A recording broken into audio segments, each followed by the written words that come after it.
Clubhouse. I created the commission to protect the way this family provides for itself, how it protects the land. Well, isn't Whitfield doing the same thing? The exact same thing. Unfortunately for him, what's good for his way of life is not good for ours. What about right and wrong? No such thing. Can't think that way. You can only think about what's good for this ranch, what's good for your family. That's it. Then you use their rules to do it.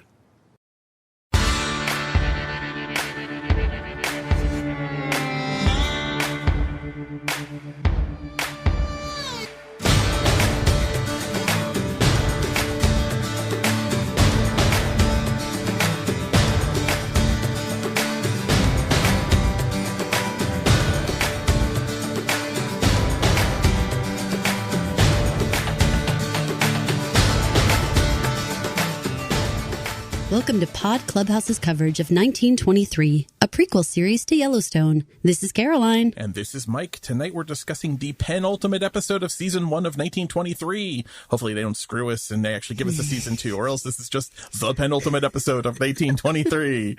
This episode was called The Rule of 500. Tonight's episode was written by the vet, Taylor Sheridan, and once again directed by Ben Richardson. Ben has directed so many episodes of this show in 1883 and Yellowstone. He is a go-to guy. So they brought in the veteran crew. Just a community note, please join us on Facebook in Yellowstone 1923, 1883, and the 4/6's discussion and news group to discuss 1923 and the whole universe of Yellowstone shows. And also a reminder that we assume you have watched this episode. And so we're not going to be doing a step-by-step recap of the episode. And also, if you don't want to be spoiled, you should pause, go watch the episode, then come back and listen, because we're going to be deep diving into all of it. We get excited here for the penultimate episodes. It's my favorite time of year. It's like Christmas comes the second to last episode of any show. So Michael, Marie, what in the champagne on a prostitute's ass did I watch this week? If you had sex worker licking the ass of another sex worker while banner watched on your bingo card, then you've got a freaky deaky bingo card, because that is not on my bingo card. That is not on my network TV or anything less than Games of Thrones level-esque cable show bingo card. Wow. Seriously. I mean, okay, so this is the penultimate episode. I know we're table setting. I know we're getting everyone where they need to be in order to have our big finale. There were some moments in this episode that took me aback. I mean, I felt like this was an episode of extremes in a lot of different ways. Some of them very over the top sexual, some of them very wholesome and sweet and like way over the top that direction. And then horribly violent in other moments. Very violent, insanely violent and scary, right? Like, I mean, like suspenseful and scary. This was chock full of stuff going on this week. Foley guys were earning their money this week with the squishing, with the brain squishing sounds in Tiona's final fight scene. Oh my God. A lot of brain squishing and eyeball squishing. You know how I love eyeball. You know how I love eyeball stuff. You know it's my absolute favorite. That is sarcasm. Mike hates eyeball stuff. He literally can't watch someone put their contacts in. Like, I turn away because it bothers me so much. Fingers should never be close to someone's eye.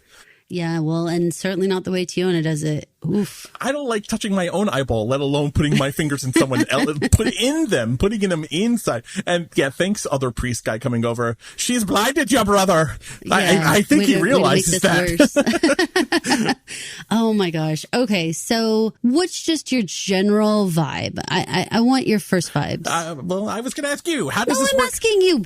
I'm the lady. I go first. I'm going to ask you. What was your general feel here? So a penultimate episode typically moves everyone into the end game position. That's why I like them so much. This episode definitely moved people around, but a lot of people are still out of place for where I think everyone basically assumed season 1 would end. So that is a little confusing to me, but also a lot of things did happen in this episode. So it was activity filled as you'd like to see in a penultimate episode, but Spencer and Alex, nowhere near getting even back to the United States, let alone back to Montana.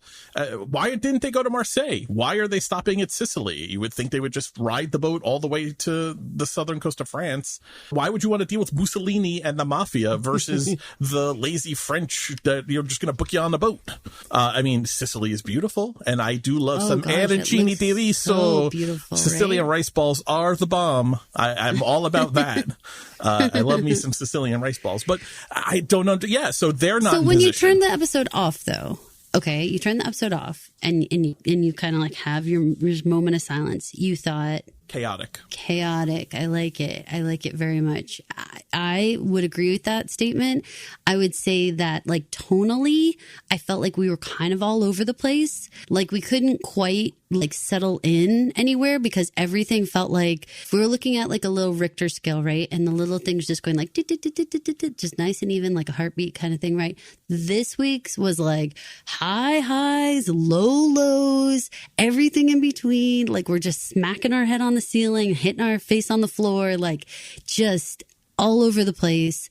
I felt very satisfied with some portions of this, and other portions, really, there wasn't anything I didn't like. I just kind of didn't understand some of the choices. Like I kind of cocked my head like, well, this doesn't really feel like the same person wrote this, or it feels like somebody was feeling very extreme about their emotions when they were writing this. Something feels a little different. It did feel different because normally these shows are not so whiplashy. Unless it's a fifth act, cliffhanger kind of moment, the tone of the episode is usually steady throughout. This one, by design, felt chaotic. And when I say chaotic, I actually don't mean it in a bad way. I actually like this episode. I thought this episode kept me having to pay attention. I rewound this episode so many times. I was like, what did I miss there? And watching, because when we get screeners, guys, you may not realize we don't get closed captioning. I do like being able to then go back and watch an episode with the captions on, so because you do miss things. But I'm standing there, I'm watching the screener, I'm walking up to the TV constantly trying to make out words, and this episode demanded you paid attention because so much happened. So it was chaotic in a whiplashy motion. You start off with Banner and the prostitutes, and then he's being arrested, but the prostitutes are still having sex upstairs. Like that scene cuts away with That's them. it. We have to get right into this scene. We're not going to gloss over this. Okay. We're not. This scene, everything with Banner that was going on there, it really took me aback. It was so much further than we have ever gone with anything in Yellowstone. Across all shows that I have seen, I haven't seen anything like this. Nothing like this short of an HBO or a Cinemax show, honestly, or a Showtime show. But let's just stick it in the universe that it lives in. I've never seen anything in the Sheridan universe that looks like this. And we've seen people have sex, and we've seen a lot of things happen. This is threesome action. This is pubic hair action, which I was like, what? I mean, we've seen some side boob, even some nips and whatnot, but we just had a conversation last week all about the way down to her pubic hair. I have not seen this kind of stuff. It was a lot, and I was not ready for it. I mean, I understand the idea of showing Banner like lavish and indulgent, right? And, this sheep farmer now living like high on the hog, like Caligula. But honestly, I had that just watching him pulling out the wine and glasses and his silky robe. I didn't need to see the two what I imagine are high-priced call girls for the time in his bed, let alone two of them. I didn't need to see one of them. The silky robe told me everything I needed to know. It was his Hugh Hefner, right? Like smoking jacket kind of robe. It was dead on. Jerome Flynn already exerts that energy. He already exerts pimp daddy energy. You didn't. So why, Mike? Why do you think that they had this whole moment where they said, you know what? Go ahead and lick that other woman's ass on TV for all of us to watch. What do you think made them make that choice. For this conversation we're having right now, because how do you not talk about Just it? shock and awe. How do you not talk to someone that you watch the show with and not lead the conversation with, oh my God, when the camera pans back up from the upstairs bedroom to watch Banner being taken away in the car with the sheriff, the soundtrack is the girls moaning in bed, and you get another glimpse of their ass as the camera moves to the window. Just straight titillation. And listen, I'm no prude. Neither of us are, and we're easy to talk about this, and we can swear and we can say whatever we want. I always feel like if you're going to do stuff like this, and I'm going to include the scene in the kitchen with the whipping the girl with the belt, like I'm going to include that too under this. This is extreme storytelling. This is a level that goes beyond what I've seen. I'm really thrown back by the choices to do this. I get that we're trying to say something about these men. We're trying to say something about Whitfield. We're trying to say something about power. Banner. It's right. It's power dynamics and totally understand. But did they need to do it this way? No. Was this the right way to do it? Was it the right way to do it for the audience we already have? If I don't know if I'm watching this with Tom, this is too much. I mean, he's 14. This is too much to share with your 14-year-old. You know, like even the shower scene last week, and we talked about that. Like they didn't need to do that, but at least it felt tasteful, and it was very much in line with Alex and Spencer. It was intimate and it was sensual, but it wasn't pornographic. Right. And I mean that not in like a porno sense, but in a very graphic sense. This was pornographic. Is it art or is it porn? And you know, the punchline is always, well, you'll just know it when you see it. And to me, this wasn't art anymore. Like you passed that part completely. They didn't need to be that naked. They didn't need to lick their butts. I mean, sorry, too much for me. Like, and I'm cool. Like, watch porn all day long. Anyone who wants to see that, go for it. But on your regular TV that you were just watching Kevin Costner and you want to watch like, you know, Rip and you want to watch like, is this what we're watching? Well, it also distracts you because now we're talking about this instead of talking about the Banner arrest scene. Got arrested. I know. It became so secondary. It became so secondary. And honestly, okay, Whitfield with the belt and stuff. God. Cut away. Take your belt off and hand it to the girl and say, and maybe do it once or something off screen and say just like this, or just have him say, don't make a sound. I take no pleasure in screams. You don't need to show it. I didn't want to see it. I mean, we already know sad. who Whitfield is. This is right in his wheelhouse. You don't need to be so explicit painting who he is. Make the episode 50 minutes instead of 52 minutes. And we don't need it. You're just distracting from a strong narrative. So it makes it look like the narrative is weak if you need to rely on these things. If you need to titillate and excite, you're at episode 7 of an engrossing show. One of our biggest downloaded podcasts talking about this show. We have spent a minimum of 2 hours every week talking about the show. People are engaged. People are leaning forward watching it. This is distracting from the narrative and the strong storytelling you're already setting forth.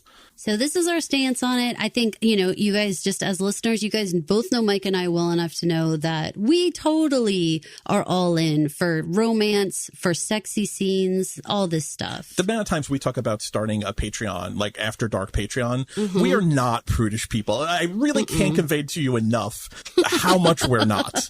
How much smack we talk. Truly, if you knew us. But yes. But this again, for me, this is a narrative issue. Like I didn't need to see this. I feel so relieved that we're on the same page because I had no idea if when I sat down and I said to you, what happened here? Like what happened? Why did this seem to go so off the rails? I'm glad that you didn't say, oh no, I really think that was an important choice because I would have had such a hard time with it. I wouldn't have known what to say to you. No, I truly, I'd love to hear a defense of why this was necessary. Especially in this day and age where actresses are coming together and saying, you know what? No, you don't need to show my naked body. I've seen plenty of breasts at this point. I have not seen a penis. We didn't even see some side ass from Banner. Like, we didn't see anything. Right. Like, this is very unequal. This, I don't know. It leaves a bad taste in my mouth in terms of the steps we've made, you know, in terms of how we film these scenes. Very out of touch for 2023. it felt that way, right? Like, it didn't feel like it was being handled very, like, with, like, tender loving care, you know? And honestly, show me Jerome Flynn's cock. Go ahead, yeah. You know, then let's at least make it equal. You're saying that this guy has been so corrupted by power. He's walking around in his Hefner robe. He's not dick swinging out with two women in the bed. No. So show me that. What? So if you're not going to do that, then you're just trying to appeal to the titillation and the prurient interest of it all. This show's better than that. This universe is better than that. I agree. And I don't, again, nudity, fine, all day long. Even it out here, even it out, and be thoughtful about when you're going to use it, because this kind of stuff, you know, you're right. We should be talking about Banner's arrest. This was huge. This was a huge step forward, and we're talking about champagnes and butts. That shouldn't be. I think it also undercuts then the moments where you do have Jack and Elizabeth, and we get to share that first time with them, and it's awkward, and they're exposing their bodies. And again, we don't see Jack's dick in that scene. You know, but we don't, you know, and the scenes with Alex and Spencer, which is a part of their character, the ravishing and the sexual energy and the adrenaline junkies that they are, like, those scenes are germane to those characters. Every time it was shown, it was part of the narrative of the moment. Having this undercuts those moments. It just does. If you only have blood and gore, then the blood and gore means less.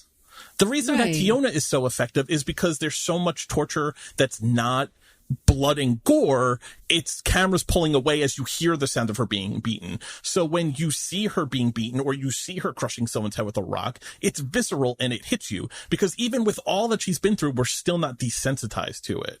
When you have these scenes, it desensitizes you to the moments that should be impactful sexually. I like that very much. So we can move on from that portion. I just felt we had to talk about Last thing on it, very funny that given all of this, Banner's address is 418 Hancock. Oh, no, totally. When he said Hancock, I was like, that just proves what kind of little nerds we are. We're like, yeah. But let's talk about the arrest, though, because there was something delicious when he opens the door. He's like, who am I supposed to have killed or attempted to murder?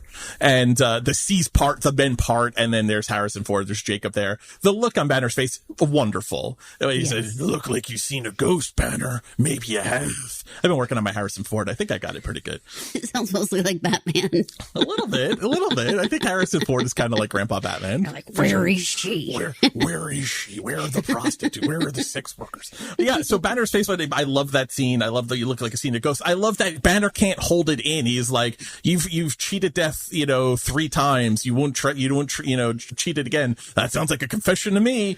I know, that cracked me up. I was like, as soon as he said it, I howled. I howled. Dumb. I was like, what did he just say? Oh my God. Like, why would he say that? It's like such a confession. So we get to see Whitfield's mind. I thought this was interesting because, again, they've been talking about mining. And if you look into the history of Montana's history is replete with mining. It was the source of so many large mines of different metals and coal throughout its history. But in the universe of Yellowstone, we've never seen mining so close to where the ranch is. This is really, truly brand new information. And so to watch them blasting a mine and starting that up, I like that. I like that addition to the lore of the universe.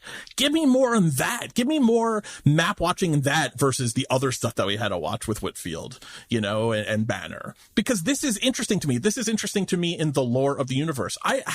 We heard Jacob talk about how close they are to the ranch, and we saw them in the mountain cutting the road, and it looks pretty close, and we know that they're north of there, so the river water going to the ranch is going to start being contaminated with this mining.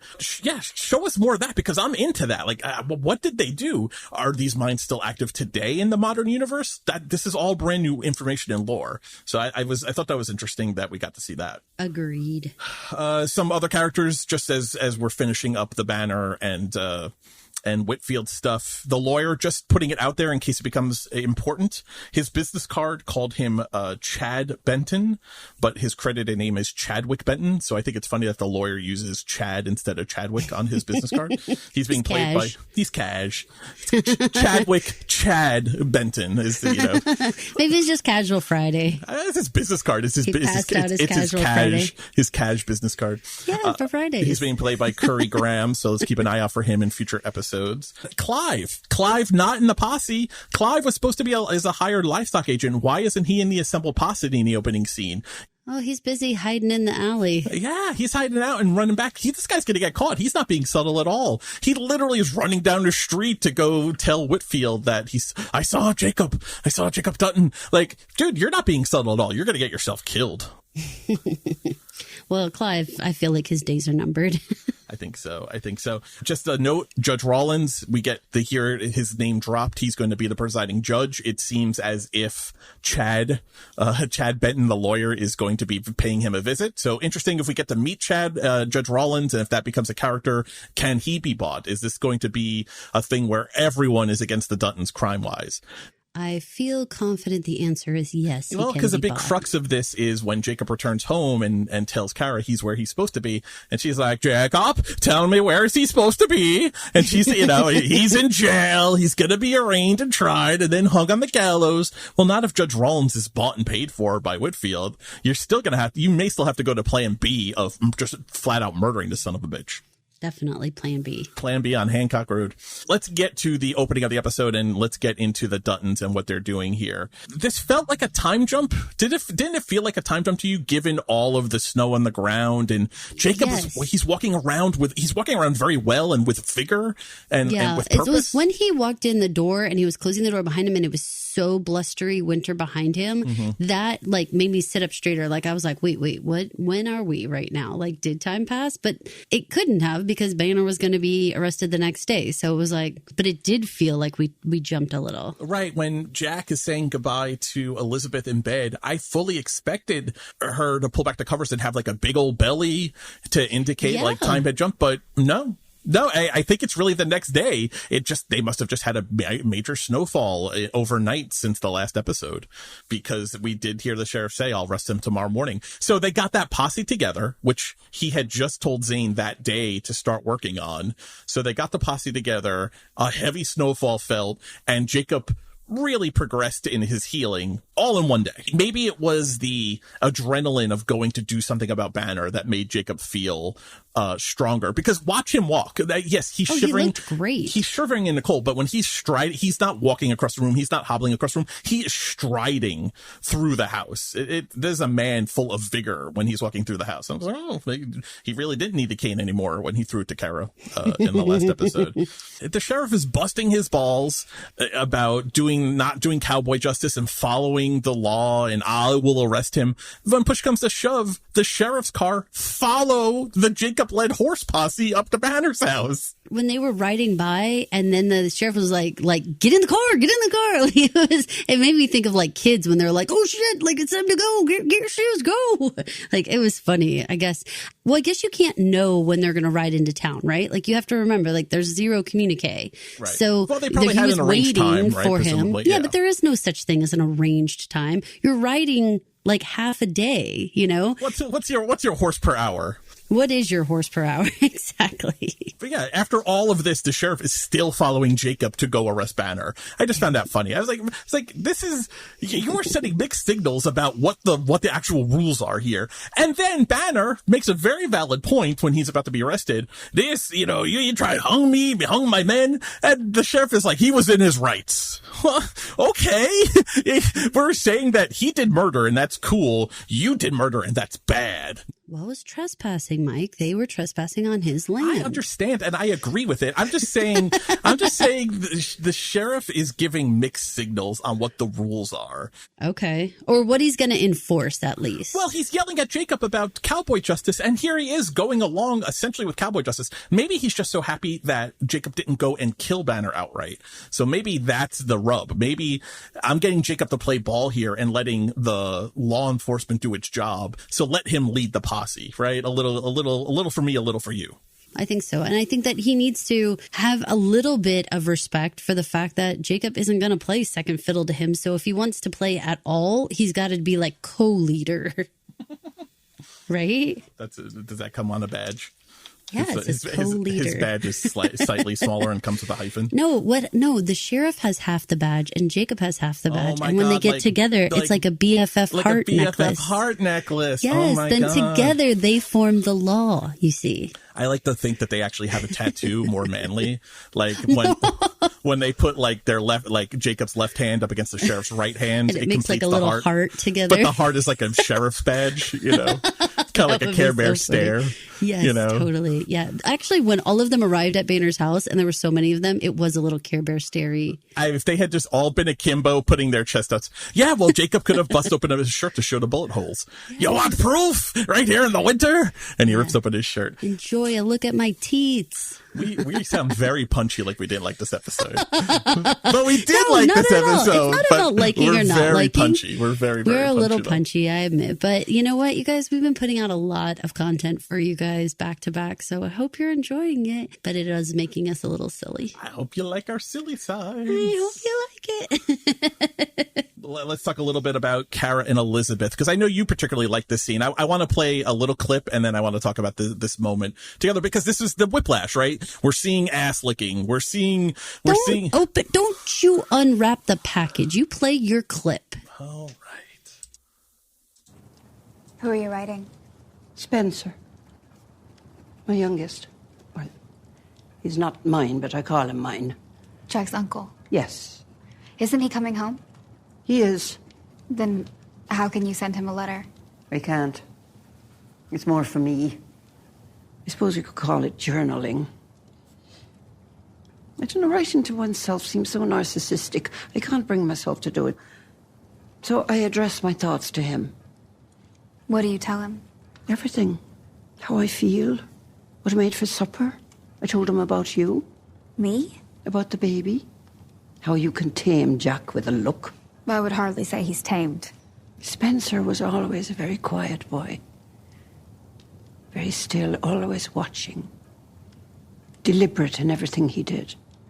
I could jabber away for hours and he would just listen. I suppose that's what I'm doing now. You do it when they're gone. Yes. I think I'm more like Jack. I need a purpose. Oh, this weight suffocates me. I found that very relatable. I need a purpose, the waiting, not being able to do anything, the feeling of like, the feeling of like being impotent. Like you can't affect things that are happening, and things are happening and you just have to sit there. And so you need something to do. It's like a waiting room syndrome, right? When someone like you love is in an operation or in some kind of doctor's appointment and you can't be there participating. The idea that you need to be doing something. I felt that very much. I really related to Kara and to Elizabeth here. I thought it had a lot of heart. There was a lot of conversation between these two women that I agree felt relatable and felt very just kind to one another. Really, really seeing like, this more experienced woman, explaining the world and how she copes with the life that they all lead and how she gets along and how she figures things out. I thought it was a little funny when she called it journaling. I was like, oh, that seems a little out of place. I don't think they would call it that, but it was still like interesting, a way for the audience to understand why she does what she does. It was really like endearing to me that she writes letters that she never really intends to send, because as she was writing it, I was saying out loud, where are you going to mail that to? Like how are you going to get that to him? But once she, expressed that this is just a way for her to get her nerves out, a way to kind of release some of that anxiety and feel like she's talking to him, feel like she's sharing something with him. That was all really special. But I really wanted to point out the camera work that happened when they went to go bake the cake, because there was something about that was, for all the stuff that we were just talking about with all these sex worker scenes and stuff like that, the wholesomeness of these two women, the way that they filmed the ingredients going into the bowl and mixing, and them talking about how like, oh, you have got to mix a little longer so you don't have any lumps. And there was just this care that was being taken between the two of them, and care that the camera work actually contributed to, because they were being so cautious and thoughtful about how they showed the process of everything. It was very delicate. Very, and heartwarming. Like it felt good. It felt like Kara was really in many ways passing on, the torch to Elizabeth and Jack, as has already been explained, the future of the Yellowstone. Having these moments where you see her explain, how do you be the woman of the ranch? Well, I get through the waiting by doing this. Well, how do I make a cake? Well, let's talk about that. Let's do that. I felt like we were going through the process of transition. That feels, while sad in many ways, it also feels like family, like tradition, like what you want to see in the Dutton household. It's not, the Duttons aren't just about being, vigilantes out there doing their thing. They have these traditions. They have a value system that they really do care about and protect. Other than a couple of interactions where Jack is in the room or watching Cara be a voyeur with the kissy face and the love making sounds and all those kinds of things, Cara and Elizabeth really haven't had any one-on-one interaction in this show. The only time I could think of where men weren't around were in the beginning of the show when they went off to move the herd, and Emma, Cara, and Elizabeth were left behind, and we had some scenes there. But Elizabeth was distraught then. I mean, she was upset about her wedding being postponed and Jack being gone, and she spent most of that time weeping. Emma created like a buffer too. It would have made sense for Emma to actually be teaching Elizabeth things like how to bake a cake or how to be on the homestead and that kind of thing. Since Emma is now removed, there's much more of this like grandmotherly kind of relationship with Elizabeth between Cara and her that feels really grounded and very real. Yeah, and I mean, it was all very sweet. The way Cara refers to Spencer as her youngest and then corrects herself, that's all very in line with this family aspect. There's been so much violence, and there's been so much drama, and there's been so much bombastic noise so far in the show. We have had so little of these quiet moments. And if you've ever heard me on a podcast talk about family and life, you've heard me say, like, life is lived in the little moments. It's not lived in the big moments. The majority of life is lived in those little cracks. It's lived in learning how to bake a cake. It's learned in trying to, being told you have to take all the lumps out of it. And Elizabeth saying, I have a new appreciation for bakers than I did yesterday. And Cara very earnestly saying, there's a little bit of labor involved.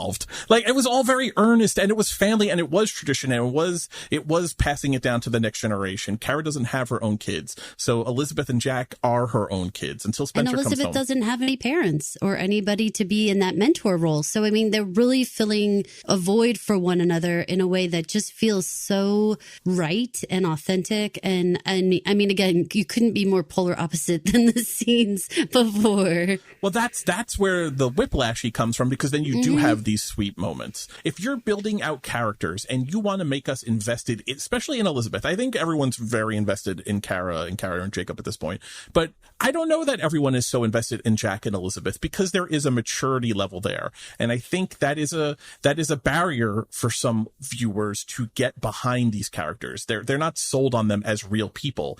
These kinds of scenes, even listening to Elizabeth be frank about herself and say, I can't express myself with words, but I do need a purpose, like you're saying. I understand what you're saying, but letter writing isn't the thing. And maybe I'll make a cake. You know how to make a cake? No. I mean, it's humanizing. It makes me want to root for Elizabeth. It makes me care what happens to her. It makes me care what happens to the baby she's carrying that we can't see yet. How does she know she's pregnant? These scenes are important. That's why the scene with Jack and Elizabeth last week, silly as it was, of how do you know you're pregnant? And, oh, men don't know anything.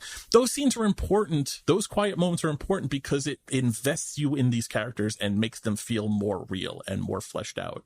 What's happening when the men are off arresting Banner? Well, these two ladies are bonding, and they're having this moment, this tradition moment in the kitchen. Their life is going on, even if we're not seeing it. You need to get to that place where, how is Elizabeth spending her day? I think, and I wonder. This show now is showing us how that's happening. She knits, and she frets, and she bakes, and now she can bake.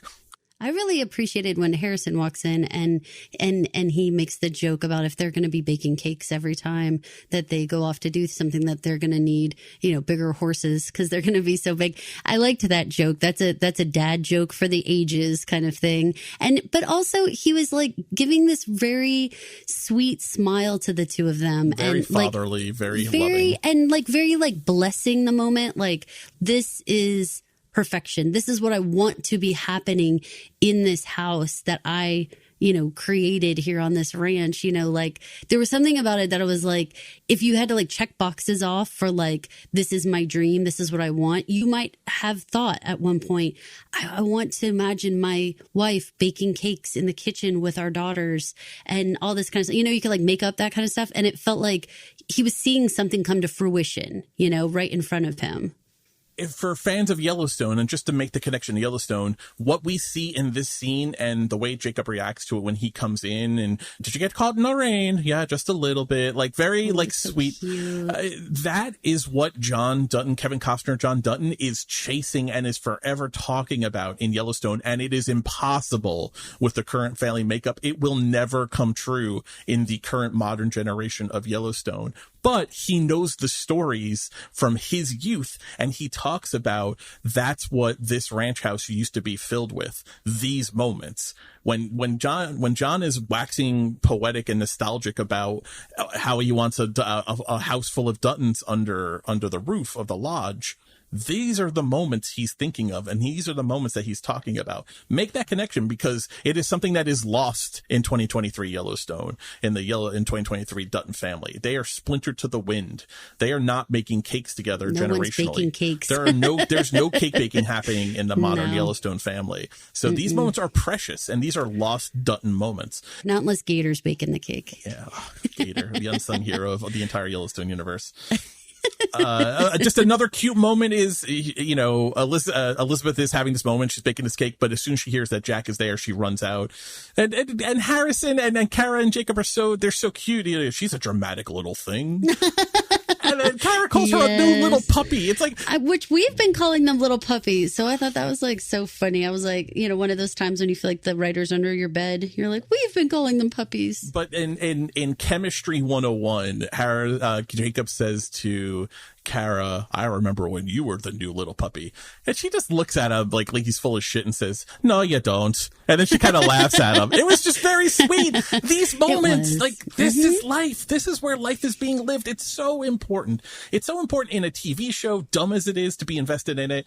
But God, it's so important in your real life. Like the moments I get to show Tom how to bake something, brownies or a cake or make something in the kitchen, teaching something to the next generation, it's so important. It really is the thing that you're going to think about more than anything else. It really hit home for me. I love that this cooking scene, because I was like, I really like this cooking scene, and now you're like, listen to me, people.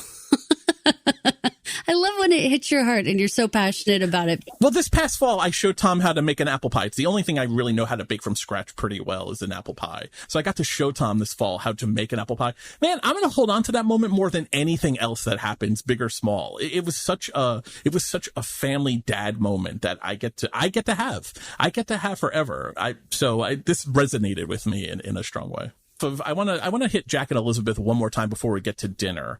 Oh, whoa. Can I just tell you, when Jack walks in and he's wearing those chaps, and those chaps are so funny because they reminded me of, did you ever watch the movie Parenthood with Steve Martin? Sure.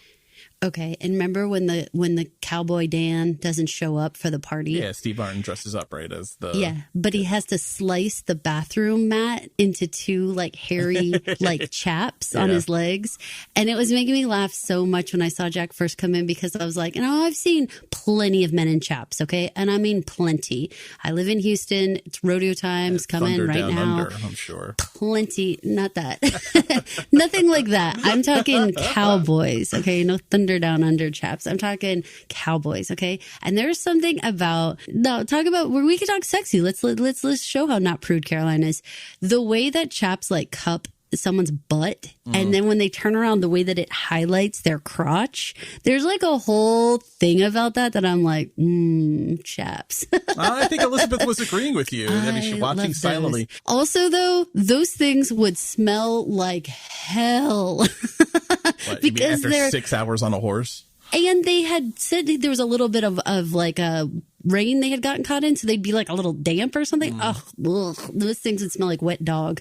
But I appreciated everything about it. I was actually quite surprised that Jack didn't rush to the kitchen. You know, we have Jacob, and I'm going to continue to call him Harrison. I hope nobody's confused by that or weirded out by that. But when he does that, I was surprised that Jack like was still taking his time, but then also just like pulled a chair up to the fire and was just kind of chilling. Like he didn't go run looking for Elizabeth.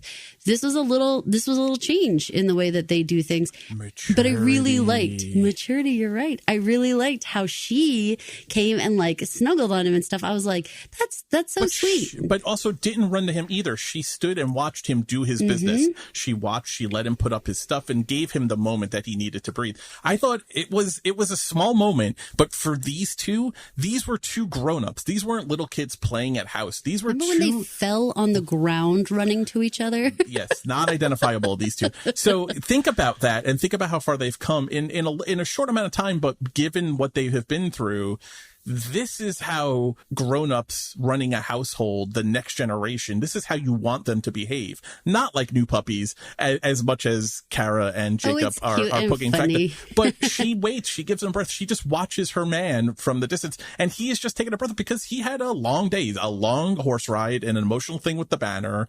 And everyone just holding their breaths too. I mean, remember while what we saw with Banner actually was extremely smooth and extremely safe, and he was, arrested without any big hullabaloo at all. They were expecting a potential shootout. They brought all those men because they didn't know what they were going to be facing. So we're really lucky that it was actually very quiet. But the women waiting back at the Yellowstone had no idea if this was going to be Banner, blockading himself in the house or shooting at all the cops. Like no idea what was going to happen, right? So this was quite filled with concern and worry, especially we've got this vengeance in everybody's hearts that we're worried someone might just wig out and, shiv someone. Well, given Kara's response of where is he, Jacob? Like you have to specify that where he is that he belongs. So it was 50-50 in Kara's mind and therefore in Elizabeth's mind that they were going there to kill a man, that they were coming home covered in blood, that it wasn't going to be an orderly arrest and hand off to the police and to the jail. If you were to probe inside Jacob's mind, it was probably 50-50 for him whether or not his gun was going to get used.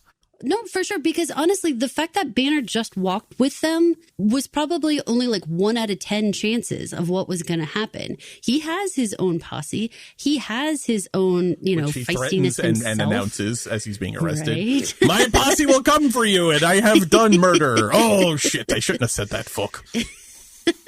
Yeah, you really should not be threatening people. While the sheriff is holding your elbow? No. Yeah, it's a bad idea. Don't do it then. Do it at a later date. I want to just rewind to the very beginning of the episode. It starts with Jack giving Elizabeth a kiss, and she says, say it. The say it is, I promise I'll be careful. But then she says, I love you. And he just looks at her, smiles, and leaves the room. This drives me crazy. You don't like a unresponsive partner? I don't like anyone. If a loved one, partner, parent, child whatever, says I love you, you say I love you back. Guys, tomorrow is not promised. Oh, Mike, you are on your soapbox. It is not. And as you lay dying in the ditch, oh my God, why would you allow one of the last thoughts to be, I didn't tell her I love her back? Because I gotta tell you, if you're lying dead in a ditch, she finds out, she's gonna be thinking, he didn't say I love you as the last words. The last words were me saying it and him not saying it back. Tomorrow is not promised. Never waste an opportunity to tell your loved one that you love them. In my book of wisdom, it is literally the first 19 chapters is say I love you before you go to bed or before you're not going to see someone for a while. Especially given the situation here where violence is very possible. Say I love you, you little jackass. Drove me crazy. I literally was raging 30 seconds into the episode. Yeah, I mean, I have a thing with that too. Like, I don't think I could have let that lie. I think I'd have been like, no, wait, can you come back, You would please? have chased him out. You would have jumped out of bed and chased his ass down the stairs. Oh, I love that you know that. That's very funny. Yes, I would. I don't know that I would just do a lot of, hey, get back in here. I don't know that I would jump out of bed, but I'd be doing a lot of, hey, come back in here. Yeah, she did look very cozy in the bed. Yeah, she did. And if I'm cozy, I'm not getting I mean, up. a lot of snow fell. You know it's probably cold in that Yes. house. I can't imagine. You know, I had that thought across the board because there was a lot of scenes here when we talk about Whitfield and they're over by the mine. I was thinking how bitter cold it must be. And we've got all this Gore-Tex and all this fancy stuff now to keep us warm. But man, they were just in like overcoats and stuff. Like oh my God. They're the it tough just ones. must be bone chilling. They're the tough ones. The country is built on their backs. That's right. I have a lot of respect for that because I am chattering my teeth when it's just like 40 degrees. It's so cold where I am recording right now. All I'm thinking is I'm kicking myself for not throwing my hoodie on before we started to record. Oh no, how cold is it? It's pretty cold tonight. See, and it was 75 today. But you know what? August will be 300 degrees and I'll be crawling in a hole. So no hoodies then, I guess. No hoodies can save me at that point. Let's get to the dinner scene between Kara, Jacob, Jack, and Elizabeth. Ooh. Just shooting angle wise. The first two angles that they chose were the angles that they use when they shoot modern mainline Yellowstone dinner scenes or dining room scenes. And it was so nostalgic for me. It hit me in a way that other shots of the house did not, because it looks so much like what the modern dining room still looks like. And because the only times we've really seen them in the dining room, they have shot it from the other end of the room. We saw it with Emma when she was just being catatonic, and we saw it with Elizabeth when she was weeping and ran out of the room, all from that other angle. For this episode, they chose the modern Yellowstone angle for a dinner scene. And it is the first full dinner where people are sitting around the table. It could have easily been John and Beth and Casey and Jamie and Lee before he's dead, like sitting around the table in the mainline story, in the modern Yellowstone. It really sucker punched me as coming down through the lines and through the generations, how unchanged so much of this house is. The porch definitely hits you. There are angles on the porch that you see and you're like, oh my God, that's pulled right from like the show, like the mainline show, and here it is 100 years before. This scene did that for me. So just in a nostalgia way, it got to me. I was like 100 years of unbroken dining in this room. It was, I don't know, I'm such a baby. I'm such a soft heart little sucker for this kind of stuff. Well, and I come from a family where we have Sunday dinners every week. And so, my kids are confused when there's not a Sunday dinner. Tonight we had headed up to the lake and we're up there, and I had told the kids we weren't going to have Sunday dinner. And so my dad was up there too, and he starts like making burgers, and my kids were like, wait, are we having Sunday dinner? Sunday dinner and sitting around a dinner table together as a family. I am not a 1950s like nostalgic wishing we had that time back or anything like that. But there's something very nice about, getting together and having a tradition, whatever your family tradition is. Could be sitting in front of the TV watching, with a pizza box on your laps. That's awesome. That's perfect. But to just have that mealtime to gather around. I know for you make a super huge point of making sure that you do sit down and eat with Tom. Like when it is mealtime, like you could easily eat at your computer and finish work or whatever, especially on those like lunch days when he doesn't have school. But like you put everything away and you sit down at the dinner table and eat with him. That's really like a lost thing for most people. Well, our lives are so chaotic as it is. I mean, maybe I get some car rides where I get a download, but it's really dinner time is the time that I get to have meaningful conversation and catch up about what's going on in his life, and to the extent that he needs or I need to tell him about what's going on in my life. Like, or just what's happening in the world. Like right now, there's spring training baseball talk. Oh yeah, well, we'll talk about that. How do the Mets look? Stuff like that. Yeah. It's a time to kind of connect that way because we are going in so many different directions. So this hit me because dinners are so unsuccessful in the mainline show that they always end in screaming and someone storming out. What do they say? They've never finished a meal. Since Beth was a girl, they've never finished a meal because Beth always is like erupts in anger and says says storms things out. to people that I think the line is upsets everyone. I think the line is she hasn't finished a meal in this room since she was a child, I think is the line. But they try it though, and he tries, and Gator is trying to serve them food, and John is sitting just where Jacob sits. He's trying to keep the tradition alive, but just like the baking, there is no peaceful dinner. Even this dinner where Jack goes at Jacob a little bit, Jacob doesn't lose his cool, and Jacob uses it as a moment to teach the next future generation of ownership of this ranch about why they do the things they do and why things like the Livestock Commission matter.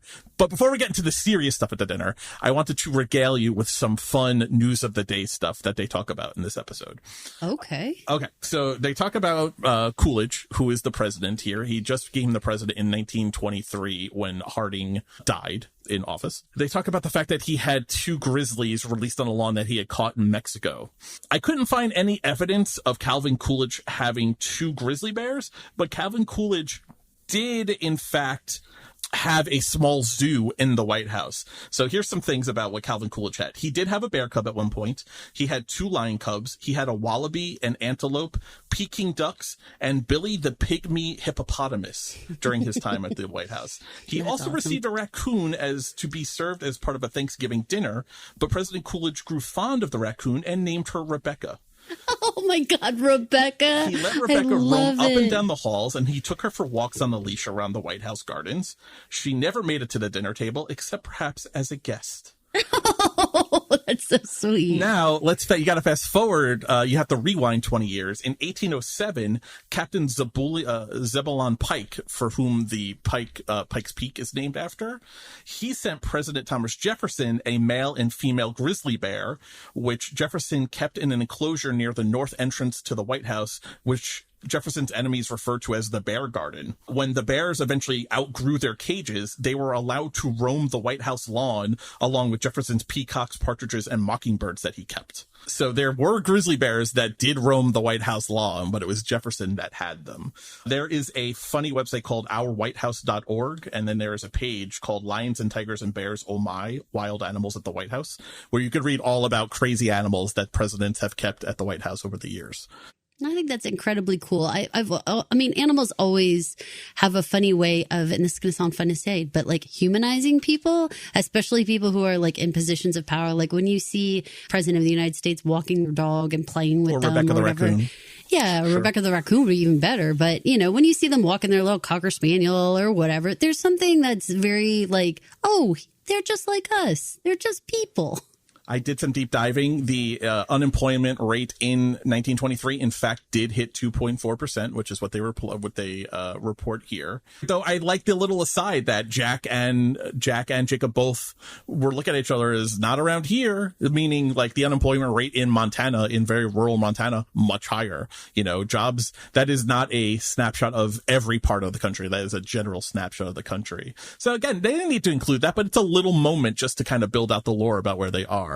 The interesting thing was the Mining Commission. Now, I couldn't find any evidence that a regulatory mining commission was in fact set up in 1923. The Anaconda, Jack is reading an article, he says that Anaconda's CEO is made chairman of the commission. Now, Anaconda Copper Mining was in fact a real company.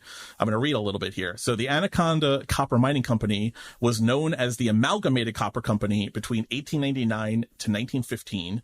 It was an American mining company headquartered in Butte, Montana. It was one of the largest trust companies of the earliest 20th century and one of the largest mining companies in the entire world for much of the 20th century. During the 1920s, due to metal prices going up in price, the mining activity increased, especially in Montana. By the mid-1920s, Anaconda Copper Mining was the 4th largest company in the world.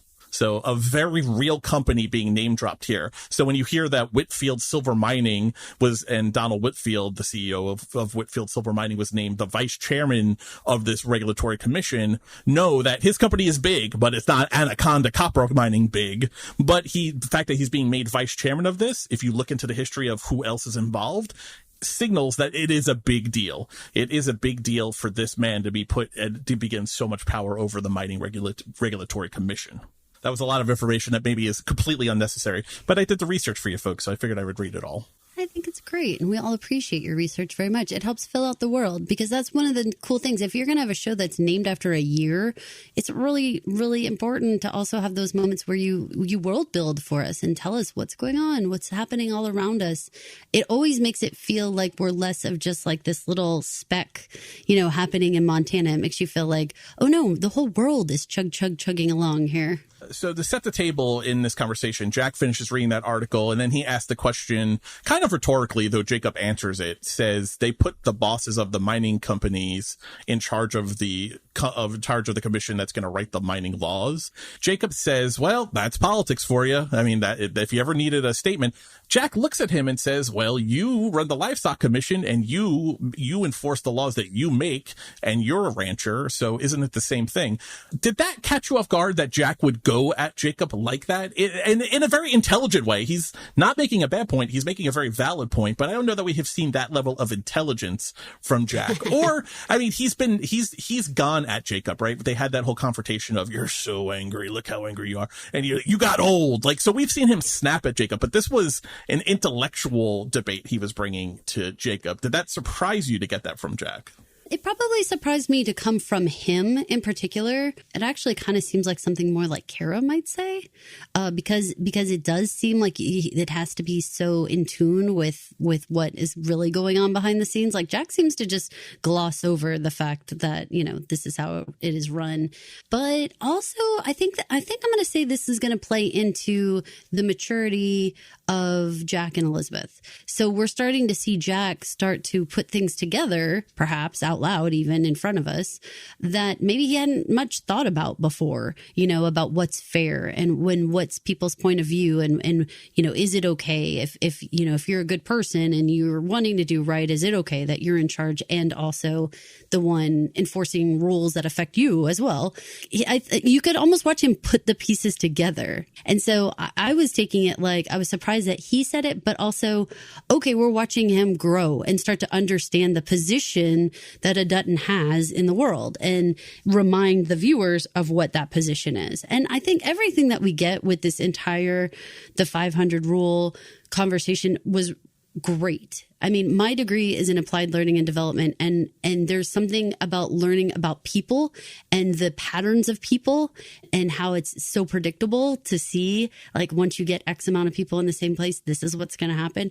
Really enlightening, I think, to get to hear explained so well. Before I played for the 500 clip, there's two clips here. It's really one long statement, but I'm breaking it up because there is a little bit of a demarcation line that we can make.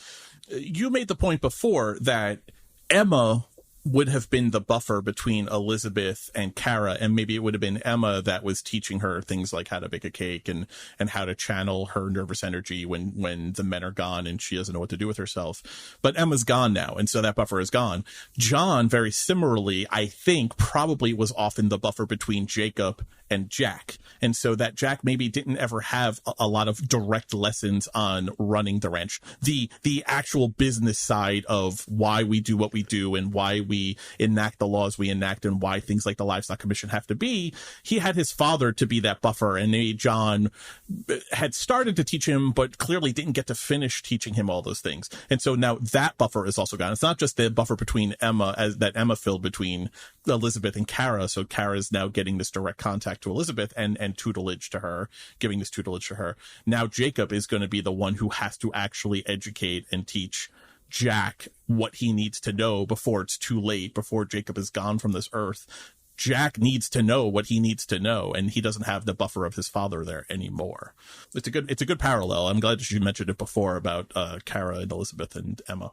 It hits home the loss of that entire generation there. We lost Elizabeth's parents. We lost Jack's parents.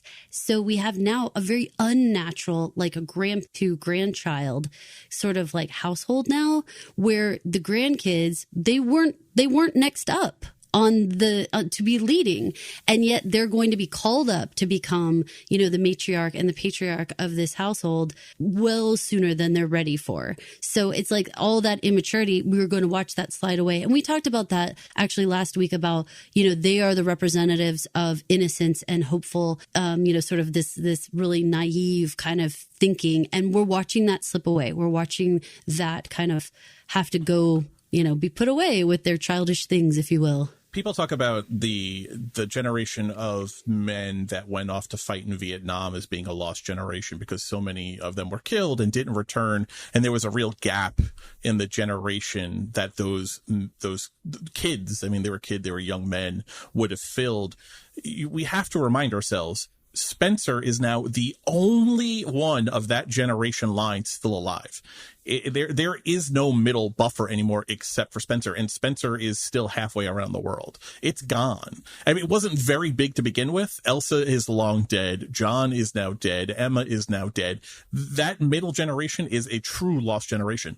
This conversation and this episode actually is one of the few that it's really making it like blaring, you know, like you should see that. Like when you look around that table, you have two very much older, you know, patriarch, matriarchs, and very young Jack and Elizabeth. And you realize like this is the passing of the torch between these two. And it's very unnatural. And again, when we talk about nature and we talk about, you know, having to kind of coexist, when you get like these unnatural passing ons, it's always important to highlight it because you end up missing things. Like here, she's a grown adult woman. She doesn't know how to bake a cake because natural things have been lost along the way that would have happened had they gotten married, and Emma would have shown her around the kitchen and they would have had all these times together, you know, and like it didn't happen the way it quote unquote should have. As an intro to this clip, Jack has finished reading this article and he looks at his uncle and says, Banner is doing the same shit that you do, and going at Jacob, and Jacob doesn't this is how Jacob reacts. This is Jacob's reaction to Jack making the parallel between Whitfield and mining and Dutton and cattle ranching. There's this theory that these scientists came up with after studying tribes in India and Africa, South America. The smaller tribes didn't have any government, didn't need any. They could sit down and talk out their problems, decide where to plant crops, to hunt. It was just a big family, really. But when the number of people got up around 500, if there wasn't any government, the strongest people would take advantage of the weakest. Every time, without fail. They would enslave, rape, steal, enrich their lives at the expense of other people's lives. Government's man's way of trying to control our behavior, but it can't be controlled. That's what we are. Sooner or later, the kind of people that would enrich themselves at your expense, we use a government to do it. And mark my words, one day they'll create laws to control what we say, how we think. They'll outlaw our right to disagree if we let them.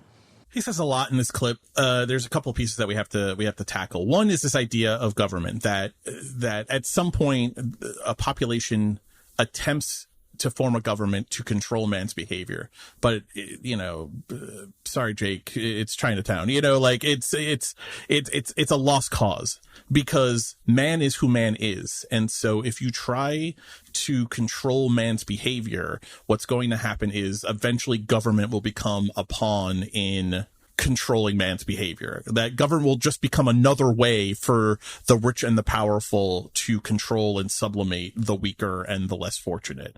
It's just another tool to be used. We have to fight against it. And so that's the first angle. The second angle is, and I think this is Taylor Sheridan and the show talking about the modern day and maybe making some public commentary on the way the world is now, that one day laws will be made and put into effect that will limit our free speech. It will limit to the point, it will limit our ability to disagree with each other.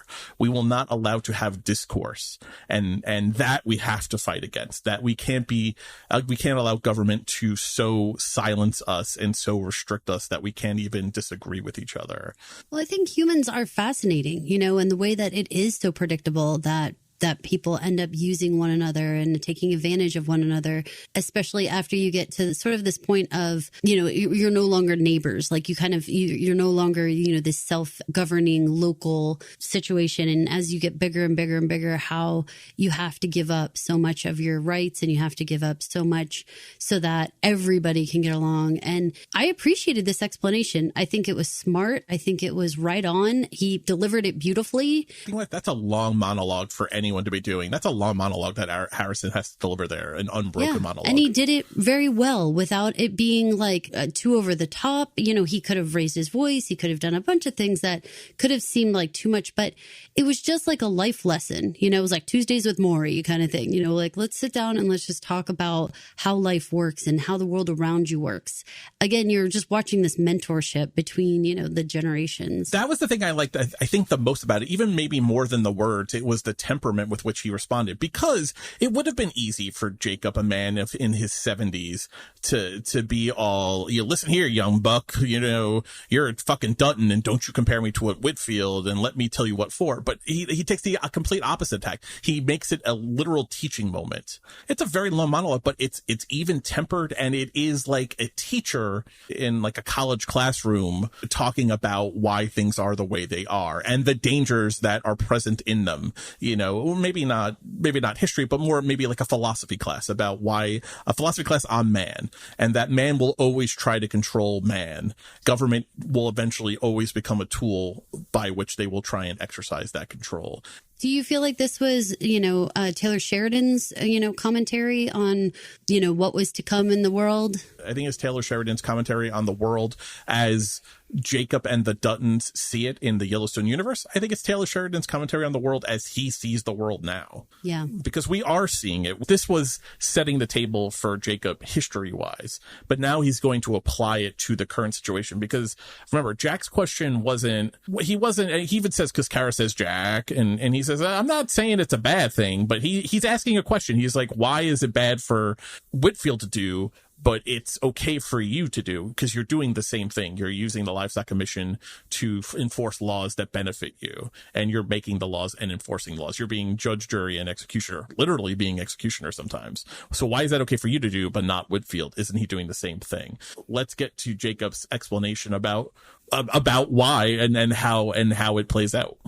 I created the commission to protect the way this family provides for itself, how it protects the land. Well, isn't Whitfield doing the same thing? The exact same thing. Unfortunately for him, what's good for his way of life is not good for ours. What about right and wrong? No such thing. Can't think that way. You can only think about what's good for this ranch, what's good for your family. That's it. Then you use their rules to do it. And this is the finale to the preservation conversation that he had with Kara last week, right? This is what comes next. I want to preserve this land so they don't build a city over your grave under the aspens. This is how I'm doing it, right? This is the continuation and the finale of that conversation. We've had this conversation quite a bit throughout 1883 and 1923. The concept of this, there is no right and wrong. It all just depends on where you're sitting, at the table and what it is that your group needs and how you're willing to, handle that. This is a finite resources situation. If they blow up the land, there is no land for the ranch to be on. Can animals be there anymore if they're like upstream and all that stuff? You have to make a choice between like which person is going to be successful in this. Now, again, you talked about this very intelligently last episode when you said the trouble with some of this stuff is that we know that we haven't met any miners in current day Yellowstone, and we know the Duttons still have the ranch.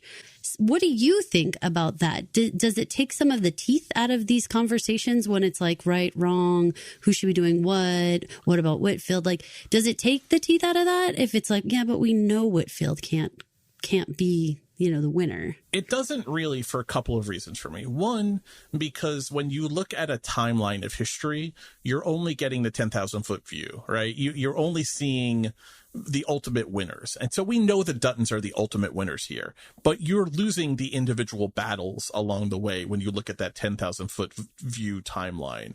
So I like that. I like digging into how are they going to get there? Because it seems like it's stacked against them. They're squeezed on all sides. Whitfield has more money than God. He literally has a federally regulated commission now at his power, which you have to imagine would trump a state-run livestock commission agency. All the cards are in his favor. So how do they overcome the adversity? The show is well written enough, and I think it is engrossing enough that even though I know the future, I know the spoilers that the Duttons are going to win, it's still a good ride for me to be on, to see the individual battles, right? I love the Civil War. The Civil War is a fascinating topic to me. And yes, I know the North wins, but there are so many battles in the Civil War that the North didn't win. There were so many times that the North was literally days, hours away from defeat, away from losing the Civil War. Those individual battles are fascinating to learn about because they did win. How? They were losing the war for so long. The colonists were losing the American Revolutionary War for so many years, but they won. How? The individual battles that turned that tide, that made it a decisive victory. Those details of that history, fascinating to me. So for me, it's catnip. I love it. I want to know everything about it. I want to know every battle of Paradise Valley. I'm here for. Understanding the battles and understanding the journey that they all had to go through in order to get where they are in modern day. Why I think it's important that we know this is really because it gives the backing to why they hold on to it so tightly. If it had been a cakewalk this whole time and no one ever challenged the land, then, their responses to things might seem very over the top or very like, why are you acting like this? But when you realize that they've just been pummeled with just constant barrage of people trying to come and get it all the time, I think that you understand their desperation. You understand the level of gratitude for having the land, and you understand why they so ferociously fight for it. Which is, I think, one of the whole reasons for 1883 and for 1923. It really is. That's why they're called Yellowstone origin stories, because we're also because so many people are invested in the Dutton family and Yellowstone main show. That is, let's not forget, that's the reason that these stories are being told. Think back to why we even have these stories. Taylor Sheridan had a flashback pitch that featured Tim McGraw explaining the history of the earliest settlement of the Yellowstone. A Paramount executive heard the pitch and said, Taylor, this is an entire series. This is an entire story that needs to be told. That's why we have these shows. It wasn't because Taylor originally planned this. He wasn't originally thinking about it. It was literally an aside afterthought flashback that literally has spawned into an empire of origin stories and prequel series. Because John Dutton and all of the Duttons and Beth and Casey, less Casey, but Beth and John are so fiercely protective of the land and literally will kill and murder and blow up rivers and redirect the course of water flow and all of the things that they do in mainline Yellowstone. This is why. Last week's episode, it's not vengeance, it's preservation. He doesn't fault Whitfield for doing what Whitfield is doing. Whitfield is a miner. He doesn't fault him for that. He says, unfortunately, his way of life conflicts with our way of life. And there is no right and wrong. You can't think like that. I love that. There's no bombastic answer to that. What about right and wrong? Doesn't exist. You can't think about it like that. It's only about what's good for this family and this ranch. That's it. Hard stop. That's a child's way of looking at it. What's right and what's wrong, right? Like that. Like it's exactly perfection that he asks. But what about right and wrong? Because it's like, oh, Bubba, that's not how adults work. There's all shades of gray. It's not how man works. Did you not hear the story of the 500? Like that only works in small tribes. As soon as you get over a certain level, as soon as the stakes are high enough and money is introduced and all of that and power is at play, right and wrong doesn't matter anymore. It's you win or I win. That's it. There, it's either mutual destruction or someone is standing on top of the hill winning and someone is dead in a ditch. Or dead on the border of Wyoming. Guess who's standing on the top of, I guess we should say, like an island. Spencer and Alex. Yeah. Were you surprised? We talked a little bit about this. Are you surprised that they're in Sicily? Why didn't they go to Marseille? Do you have any reason why they would be stopping early and not just going all the way with the ship? No, I don't know. I don't know why we're stopping here, but I mean, it's a beautiful place. As soon as they were starting to pull up, I was like, oh man, this is gorgeous. I badly want to vacation here. I was very, very jealous. I have been trying very hard to figure out which city in Sicily they're being dropped off on. I'm currently at that they're in Syracuse as it's translated, which is on the southeast coast of Sicily, because the larger cities like Taormina is on the coast, but they would have to kind of go up towards like where Sicily and Italy kind of are joined a little bit by like the Strait of Messina. So that doesn't really make sense that they would go all the way up there. Palermo is on the northern coast of Sicily, so they'd really have to go all the way around Sicily, and that doesn't make a lot of sense. So Syracuse is on like the southeast coast of Sicily, so that kind of makes sense because of how they're coming from the Suez Canal across, that maybe that's where they are. Plus there is a fort there that is located in Syracuse, which could be the fort that I think we're seeing in the background in a couple of the shots. And there was a Grand Hotel, which is still in business today. It's the Grand Hotel something or other, that does have some balcony shots that maybe could look like or be standing in for the balcony scenes that we're seeing in this episode. I've been trying hard to figure it out because the signs that probably indicate where they are all blurred in all of the camera angles. I took pictures of them. I've been trying to blow them up on all my computers and TV screens. I've been working hard the last day and a half trying to figure out where in Sicily they are. But my best guess right now is that they're in Syracuse, but I have no idea if that's true or not. Thank goodness they're safe, Mike. They're safe. I do have to ask you, if you were first off here, would you be more Spencer, want to go find a hotel and get that shower and whatnot? Or are you more, let's find some pasta and wine? Pasta or pasta? Yeah, you're not giving it Well, the I'm British. not saying pasta. You're not giving it the British intonation. Yeah, but I'm not going to say that. Spencer, darling, you're not in control here. We need pasta and wine. I love a good Trotarita. I already So did are my. you pasta and wine, or are you let's head to the hotel and get showered Get me up? arancini di rossi and put it in my belly. Arancini di riso and put it in my belly. I want some Sicilian rice balls. They are fucking delicious. I'm going to be super famished, and it's good food. I want to play a couple of clips here because Captain Shipley and Spencer have an interesting conversation that I'm sure you have an opinion on because it deals with the way men behave. So I'm curious what your take on this little conversation was before they disembarked. I'll have a skiff on you, and it'll be faster. I could do without customs boarding the vessel. Understood. I'm in your debt. You're in no such thing. I think perhaps the sea is the last place where men do the right thing for that reason alone. Maybe the whole world should be put to sea. Whole world would drown. If ever I find myself in the company of a leopard, I'd appreciate some assistance. I didn't tell you I was honored. Famous Spencer Dutton, in case you are unaware. I'm becoming aware. Speaking of wildcats, the tiger by the tail with your new bride. What do you think of this idea that the sea is the last place that men do the right thing just for the sake of doing the right thing? It's very romantic, no? It is. There's so much danger, the ocean with the sea, if you will. It does make you feel like it's all of humanity versus the ocean, right? So if there's someone out there that needs help, you don't worry about what side they're on or where they're from or what anything like that. It's all humans versus the sea at all times.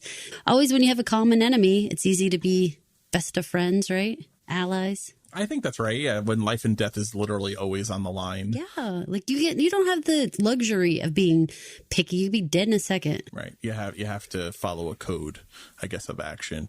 I thought this was an interesting callback. I mean, this is a callback all the way to when Spencer met Alex in that bar. This idea that Spencer Dutton is a famous man. Even a sea captain knows you're famous, Spencer Dutton. If you didn't know, if you weren't aware. He's like, I'm becoming aware. I like that Spencer is not just being super humble, and showing humility here. He's acknowledging, he's like, Jesus Christ, I guess I am becoming famous.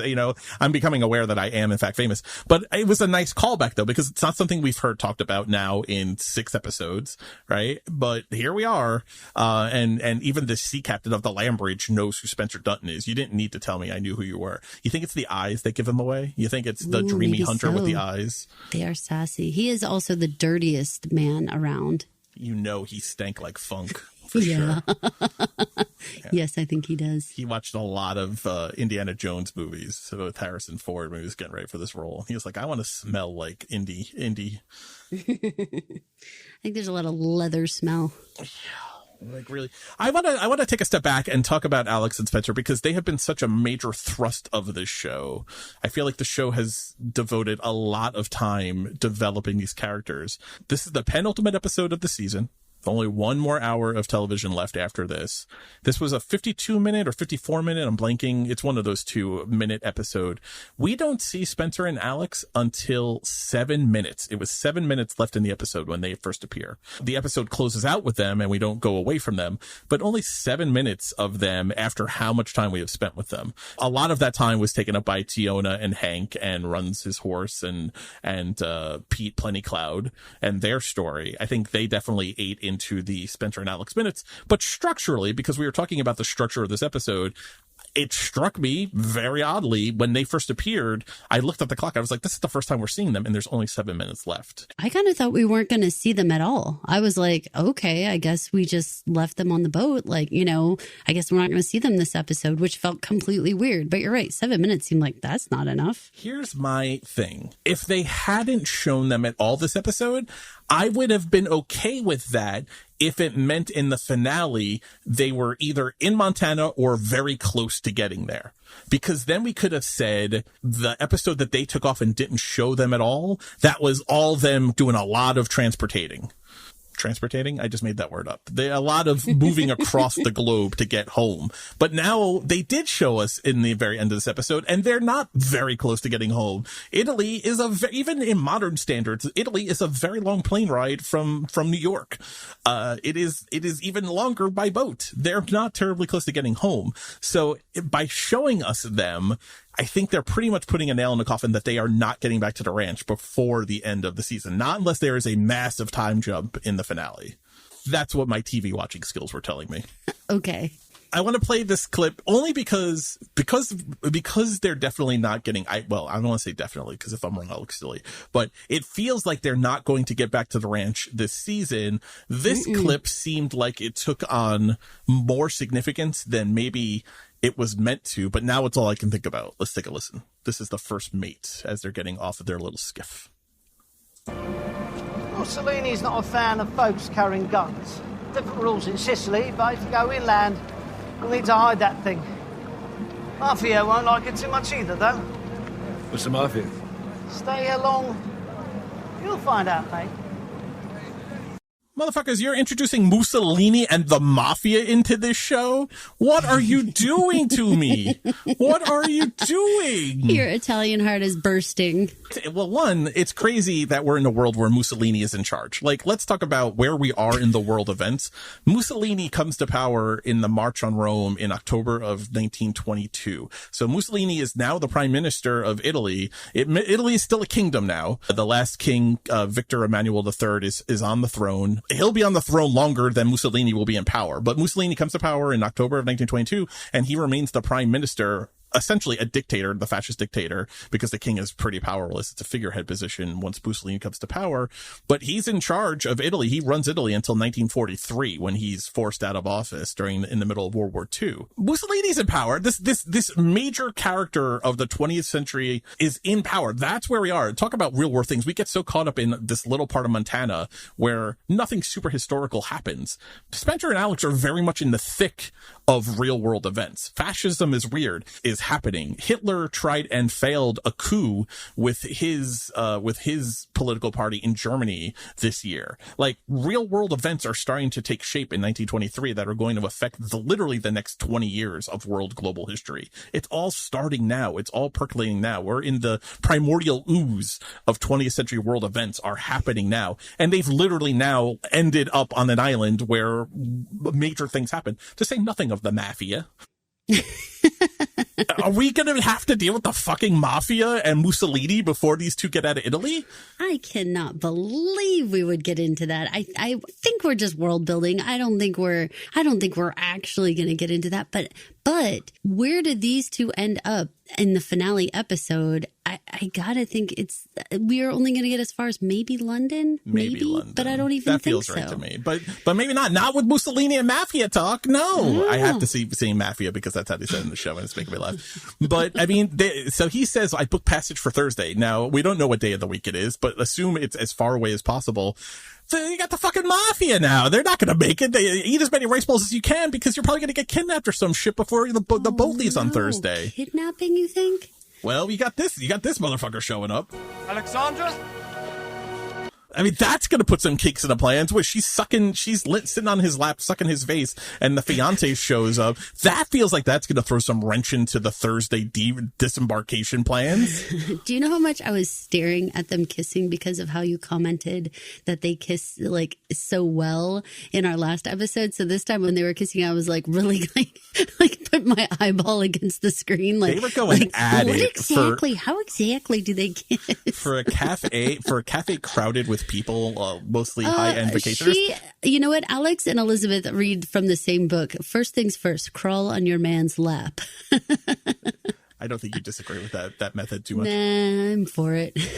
But I mean, they're going at it. I mean, he can't even ingest his arancini only if she has it in her mouth and she baby birds it. Hot.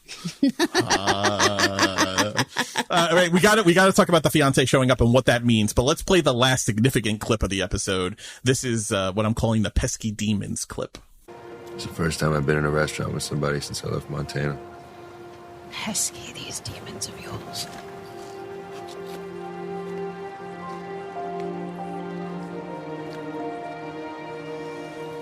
The further we move from danger, the more we'll see them, I fear. We're not moving further from danger.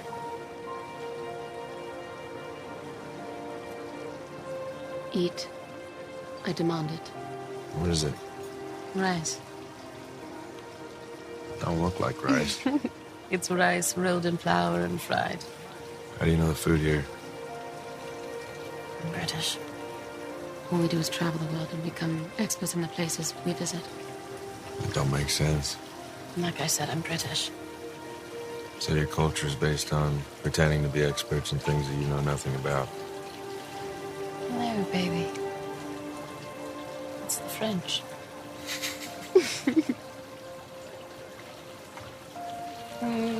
Made you smile? My holy grail? You need loftier goals. No, I don't. I liked a lot of things about that. One, solid dig on the French. Really enjoyed it. It made me laugh pretty hard. I think I've also already made a comment about the French in this episode. To all of our French listeners, I'm sorry. It's my American right to make fun of you. Oh my God. Two, I can't remember her calling him baby before, but it worked for me. I was like, more of that. But she says, no, baby. It's very Austin Powers. It was a little Austin Powers, especially how I'm saying it. But, yeah, baby. but she doesn't, she says, darling, you're Amish me. She never says baby. That's a very American kind of thing to say. It is. I agree with that. It is very American. I thought it actually kind of stuck out as like do people say baby during this time? Because I don't know that they do. Well, I'll make you horny. See, and here's the thing. The two of them just doing that kind of shit to each other, being like, baby, and all that, that's hotter than the champagne butt scene. 1,000%. It's because we don't get to see this. We don't get to see romance. We don't get to see, that intimacy, that sensual part of a relationship. You can turn on your computer and see champagne and butts any day of the week, but you're not going to get baby talk like she does, I back it up when they're first getting off the boat and he wants to go to a hotel and she says, I need my pasta and my wine. And she just walks away from him and she mocks him for being in control. And you secretly like being controlled, right? That's an American thing. So he says, I'll follow you, but I won't walk behind you. And her retort is, are you sure? It's a pretty good view. Like, I appreciate a woman knows when the goods are good back there. Like, she's all confident, but it's a thousand times. It's 1,000 times more sexy than anything happening up in Banner's bedroom. 1,000 times more so. And it just with words and sass and confidence really worked for me. Agreed. This was grade A stuff for me. It was. So what do we think? Now, this fiance has come back in on the scene. I mean, what is this setting up for us? Is there going to be a tug of war for Alex? I mean, she's a married woman now. I mean, she's going to be wearing a ring that the fiance will have to notice, I would imagine. And that is a legitimate marriage that they were put through on the boat. So I don't know, because it's not just the fiance, it's the fiance and the entire wedding party is all there. Are they there because that was just part of the world tour? And even with her running off, they had like non-refundable tickets. Are they searching the globe for her somehow? What are the chances of all the gin joints in all the world that they walk into that one while she's sucking on his face with a rice ball? She must have known her fiance's travel plans. She must have. It hasn't been that long. So what does this mean? Maybe this is the plan. Maybe they don't make it to London. Maybe her parents are traveling with the wedding party. Why not go to Marseille? Maybe they have to go to Sicily because she needs them to meet him before she goes on the final journey to Montana. There is a Countess of Sussex credited in this episode who we haven't actually been introduced to as a character, but a countess is a peerage kind of title, right? It would be the wife of an earl or a count himself. It's someone of nobility in the British parlance. What if that's her mother? What if the look on her face was more, I didn't give Spencer any warning of this and I have to bite the bullet, but I totally knew this was the thing that was going to happen. I find it hard to believe she didn't know, and and since they're traveling with this huge group, it's not as if that stuff wouldn't have been planned out. I mean, way not to give Spencer a heads up, because I don't think she did, but we're going to have a very uncomfortable conversation with the fiance, but I also want you to be my parents who are here. Yay. That's my theory. My working theory is going to be that she manipulated them coming to this place in Sicily instead of going to Marseille, which is the only thing that really makes sense. It's actually closer to London to go to Marseille. Plus, you don't have to do the whole getting off the boat early thing. They got a sweet gig with their fruit basket and shower sex. Like, why get off the boat if you don't have to? They're safe, for God's sakes. Knowing the fiance is going to be, knowing the wedding party is going to be there makes a lot of sense that she manipulated this. I like that. I like that prediction. It's an excellent one. Meeting the parents is a suitable finale encounter for them not being at the ranch. We don't get the ranch, but we do get the awkward Spencer meets his new in-laws. Okay, I'll take that. I'll take that as a finale. You know, she had said these pesky demons revealed themselves, and then this guy shows up. Alexandra? So I put in my notes, pesky demons indeed. I was going to say pesky demons indeed. That's really funny. I love it. I love it. And you know what? It's about time Alex does have some explaining to do. I'd like to know what her business is, and I think we're going to find out. I mean, Alex, no name. I mean, we know everything else about the show. I mean, we don't know the sex workers' names, but we know everyone else's last names in the show. We even know Chad, what did I say his name was? Chadwick Benton. We even know his name. Chadwick Chad Benton. But we don't know Alex's last name, a major character in the show. We're going to find out, I suspect. Oh, man. All right. We've been putting it off, but we got to get to it. We've got to talk about everything that happened down in the Badlands and on the reservation this week. We've got to go to Tiona and Hank and Runs His Horse and Pete Plentyclouds. I want to set the table here because we're introduced to Pete Plentyclouds. That is the name of Hank's son. He is being played by Cole Brings Plenty. Now, if you're a fan of Yellowstone, Brings Plenty should ring a bell for you because Thomas Rainwater's right-hand man is named Mo. Mo Brings Plenty. That is the name of the actor. He actually uses his real name as his character's name on the show. So it's Mo Brings Plenty is the actor. Cole is his nephew. Love it. Love keeping it in the family. Yeah. So if you go to his Instagram, he has a couple of pictures. Like he's been around the Yellowstone cast. He's done some. He was like an extra, a Native American extra in one of the Yellowstone episodes, I think back in season 3. But this is him getting to play like a major role now. So he thanked his uncle for getting him on the show and stuff. It was nice. So yeah. So Cole Brings Plenty is playing Hank's son here, and he is the nephew of Mo Brings Plenty, who I gotta tell you about. I don't know if you've ever watched the credits. Give me a little tangent here. There is a credit for the American Indian Affairs Coordinator, and there's another credit for the American Indian Affairs Assistant. The credited American Indian Affairs Coordinator for the show is Mo Brings Plenty. Sarah Ann Brings Plenty is his assistant, who I believe is his wife in real life. So Mo is very much involved on this show. He acts as like the liaison for Native American affairs on the show. I thought that was really interesting. I just was watching the credits and I saw his name, so I backed it up to take a little snapshot of that. I thought that was pretty cool that he actually has that kind of liaison role to the actual tribes and stuff. It's wonderful. It's what makes the show feel authentic and feel like, we're really getting different people's points of view. They're all being depicted in the same historical time. Yes, it does feel like it adds an air of authenticity to know that people like Mo and Sarah are being involved and behind the scenes and helping tell the story, which, if you remember in 1883, was a big part of Taylor's reasoning for have Native Americans in that show. Was their story has never been adequately or correctly told on screen in any kind of form, and he really wanted to do as much as he could to relate their experience. That's from an interview he gave during 1883. I have no reason but to think that's also true here in 1923. Let's just jump in, Mike. Don't play around with me here. This was a scary part of the show. Last week when we talked about Isachi being killed and what made it hurt so badly was the disrespectful insignificance value put on her life, that she was her murder was just this afterthought with no consequence. And we wondered aloud who was going to find her, and we worried that someone in her family was going to find her, Tiona or something.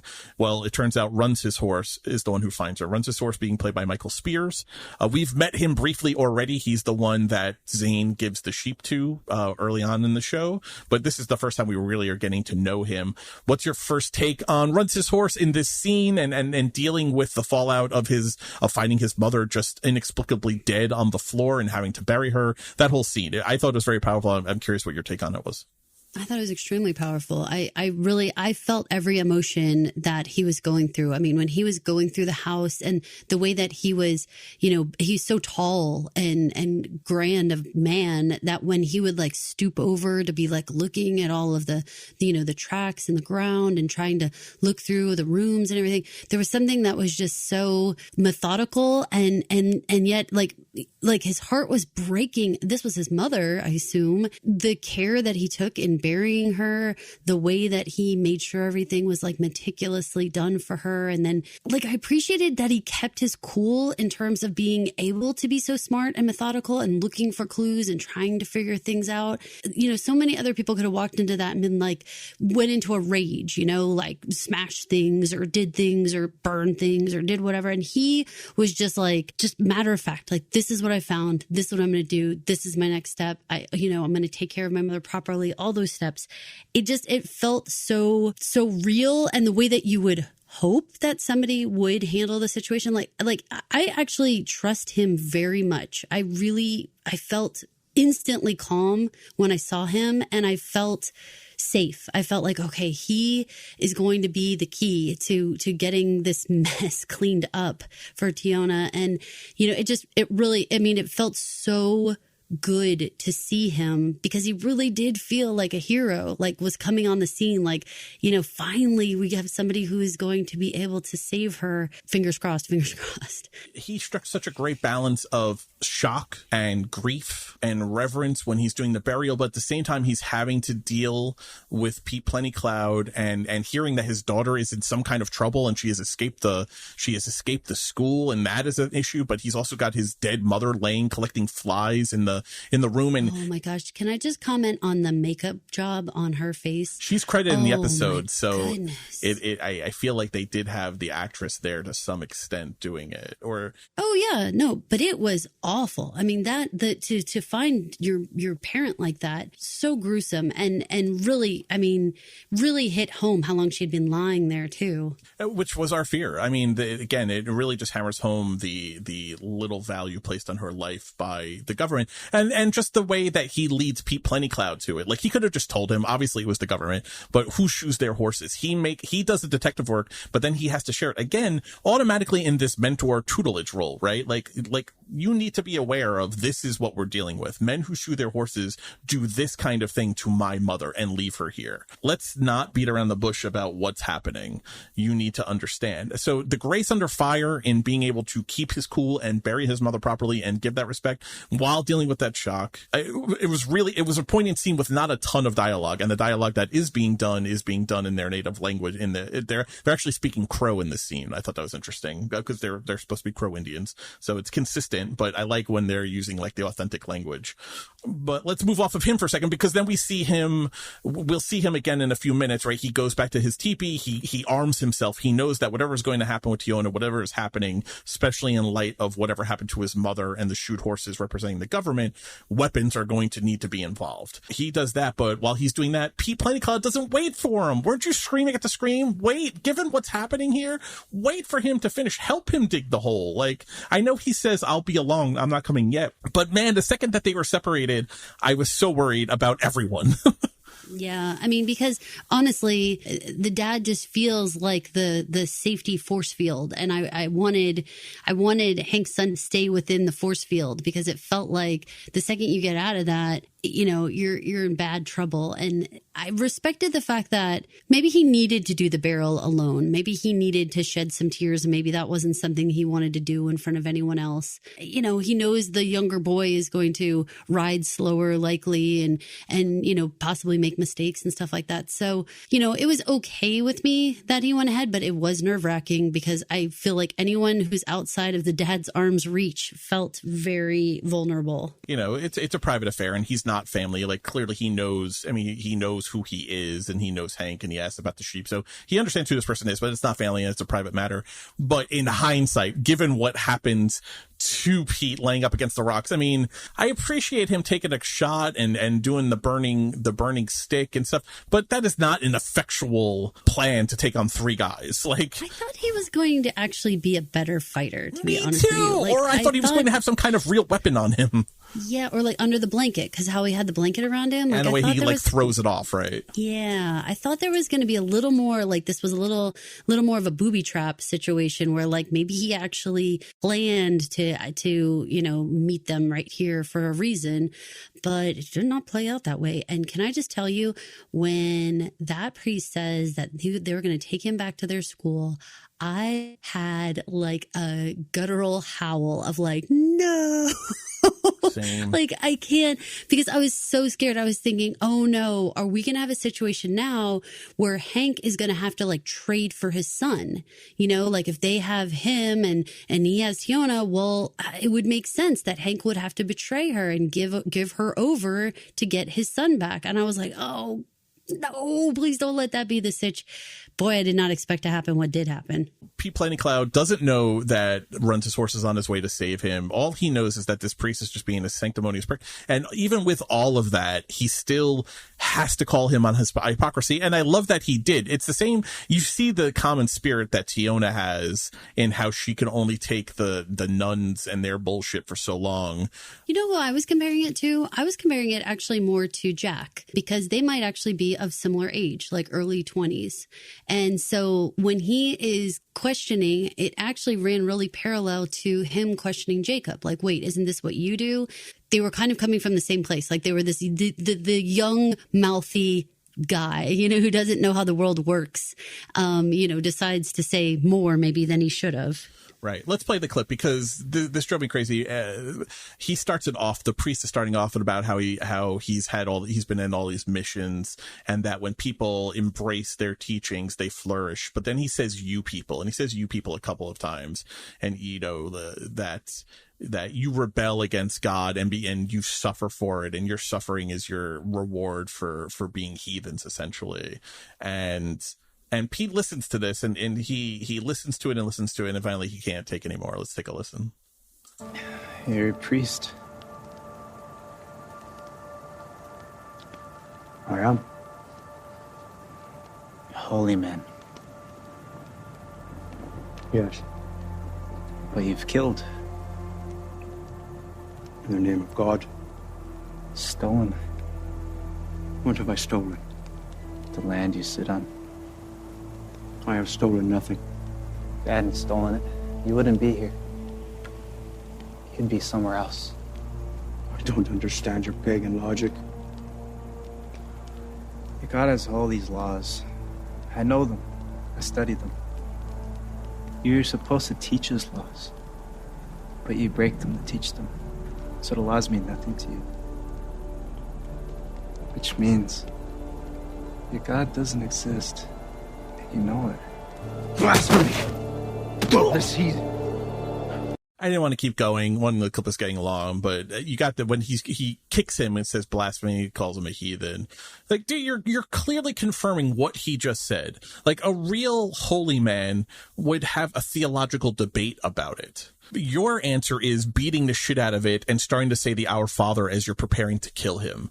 Dude, what a twisted use of the Our Father. I went to a lot of years of Christian teaching. I went to 4 years of Catholic school. I went to a 4-year Christian college. I have taken many religion classes in my life. I am a fan and a student of comparative religions and world religions. What these fucking priests are doing in this show is an abomination against God and whatever, every God, against every God's teaching. This is an abomination. And using the Our Father as you're preparing to kill this young boy. How twisted and messed up. Because you're thin-skinned and your faith is so shallow. You don't even have faith. Your bullshit is so shallow. You can't take this 20-something calling you on your hypocrisy. So your reaction is to kill him when he's completely defenseless. You're a piece of shit and you deserve everything and more when Runs His Horse comes up and scalps him and then slices his throat. Which, whoa, that was another moment where I was like, jump back, like, right. Damn. Now we did see that kind of stuff in 1883, so that is in the universe. We did, and he deserved it. But at the same time, I was waiting for Dad to come up. Like I was like, come on, Dad. Like we know he's right behind, like we know he's coming. So I was like waiting, but the scalp, like, oh, I expected a shot in the back. When he shows up and he sends Pete Plainy Cloud to the horses, and then he arrives a minute later and his mouth is all bloody. He says he ate his soul. He ate his heart, right? That's what we're thinking. Yeah. We learned this. This is a form of conquering your enemy, in addition to animals, right? To take in their strength. I'm glad they didn't show that because again, just having a little bloody mouth, we got it. We understood what was happening. Right. We didn't need to see it. Right. And he said, I ate his soul. Yeah, he said he ate his soul. So now these guys are safe, and they know that there are other 2 priests out there. Pete Plainy Cloud says there are 2 more priests. They're going for Tiona. So they get on the horses and they start to run. Unfortunately, they don't make it in time before the 2 priests find Hank and Tiona. I don't want to belabor this point. This was another difficult scene. When that priest kicks her to the ground and rips her shirt open, this was all the resident school all over again. I was expecting the very worst. And the only thing I could think of, and I think you were thinking it too, what was the one thing you were thinking while you were watching this scene happen? Please, Hank. Come on, Hank. Why is Hank taking so long? He's watching all of this from the doorway. They showed that there's just that split second scene where he like pops his head out and looks and sees the situation. So I'm like, okay, he knows he's going to be right there. You know, he's just going to be right there. And instead there's like punch after punch after punch. And I'm like, Hank, get in here. When he rips her shirt open, like clearly he's doing it to confirm that she's a girl and that she's the one they're looking for. How can we not just assume that she's about to get raped right here on the ground? I could not deal with it. I was like, this show is going to fucking do this again. This is all Tiona 2.0. When Pete Plentycloud gets drugged off literally by his hair, I was just thinking Tiona 2.0. I was not physically ready for it. I was so happy that Hank I showed up with his shotgun and started taking people out. And I liked how cool he was about it. He was very slow and methodical, just like runs his horse. I would have wished he was faster with it. But when he finally did start shooting, he was extremely methodical. He wasn't rushing. He probably should have made sure the guy was actually dead. You think? But I like the grace under fire, though. I guess that's my point. Right? I do. I did appreciate that, too. I mean, because he was so resigned to it. You know, he was so resigned to these men, which I gotta say, putting those priests on horseback with their long black capes and like in their hats and everything. Boy, did they look like every science fiction demon-y thing on a horse. Yeah. Did he? I mean, I don't care if it's Harry Potter. I don't care if it's Lord of the Rings. I don't care what it is. Well, it's very Revelation, capes on right? Horseback. Yep. You know, the four horsemen, right? Or the death Three rides. of the four. How about that? Totally freaky. And everything they said and everything they represented was horrifying. It's such a twisted abomination on God, and yes. it's horrible. It's horrible. But then you put Tiona in this place where then Hank gets shot and he's dead. There's no saving him. Looking at his body as the way the blood pack blew out of his back, Hank is dead. And Tiona is all injured because she had just gotten fucked up, right, in this fight.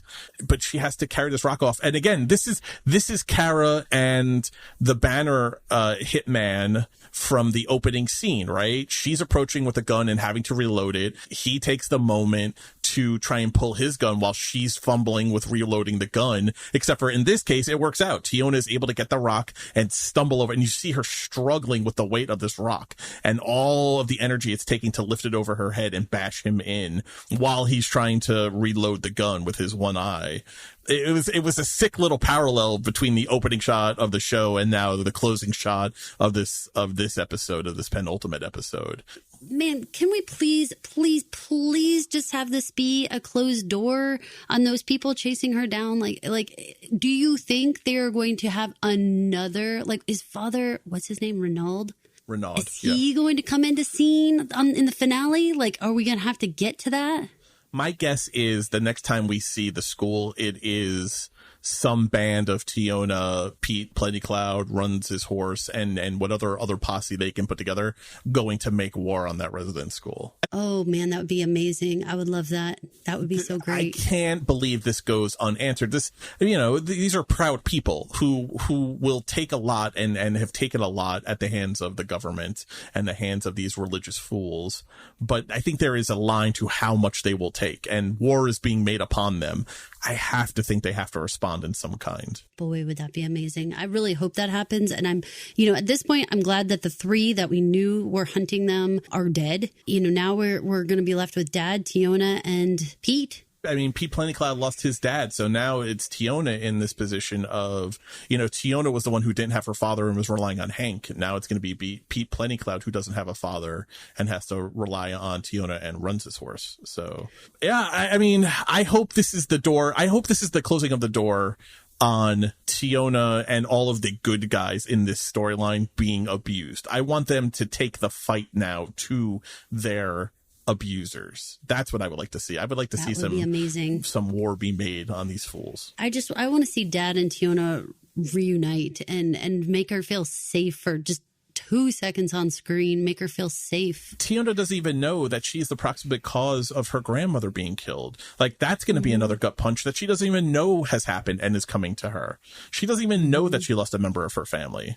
because she ran away from the school. That's a whole other thing that she's going to have to deal with and reconcile with. Well, and Hank's death, obviously. But she knew Hank for a couple of days. Like, she knew her grandmother presumably for a while, because remember, her mother is gone and her father is always off with the herd. Her grandmother was probably literally her closest family member to her, and now is dead because she ran away from the school. Unintended consequences that she's going to have to reconcile with. We are done. We are done with this penultimate episode of 1923. Do you have any predictions or things you'd like to see in the finale? I would like to see... Obviously, we already said the Tiona entire storyline, we want them to take war to the residential school. We do want to see that. I want to see something significant happen with Alex and Spencer's journey.